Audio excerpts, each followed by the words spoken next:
Well, Harvey Milk is much more of a warrior than Pete Hegseth ever was or ever will be. He's a hero.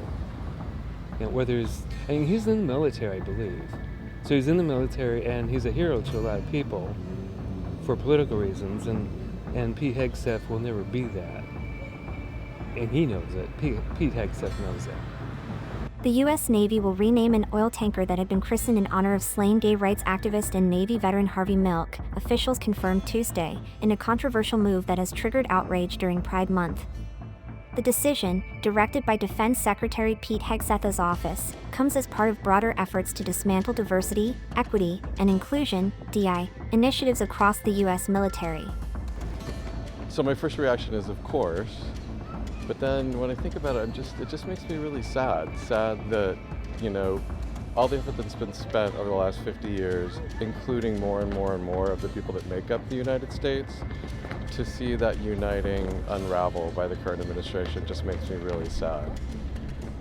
Milk, who served in the Navy during the Korean War and later became one of the first openly gay elected officials in U.S. history, had his name placed on the USNS Harvey Milk in 2021, a decision originally celebrated as a symbol of progress for LGBTQ representation in the armed forces. Residents in San Francisco, Milk's political base, expressed sadness and anger at what they view as an erasure of a civil rights icon. Yeah, the message is homophobia is alive and well in 2025. It's like they don't know what year it is. It's 2025. Evolve.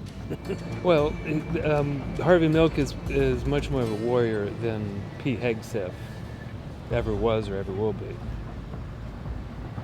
He's a hero. He's in the military, I believe.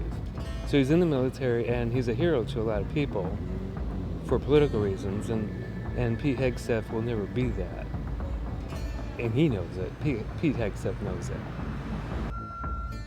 The USNS Harvey Milk was part of the John Lewis class of oilers, a series of ships named after prominent civil and human rights leaders.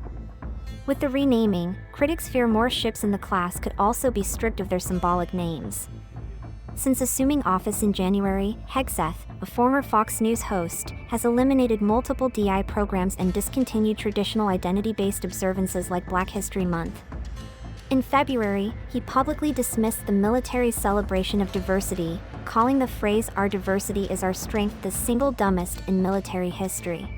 And ultimately, taking Harvey Milk's name off of a boat, why does that matter? Why is there any effort being spent on this at all? It seems like it's playing into the desire of his base and his diminishment of LGBT. He's already done a lot to the T.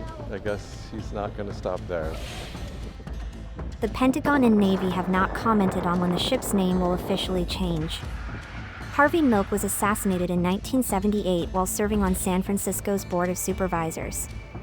His name and legacy have since been commemorated globally, and the tanker named in his honor was seen as a milestone in LGBTQ recognition within military ranks. For now, civil rights advocates say the renaming sends a damaging message, not just to the LGBTQ community, but to all Americans fighting for equality.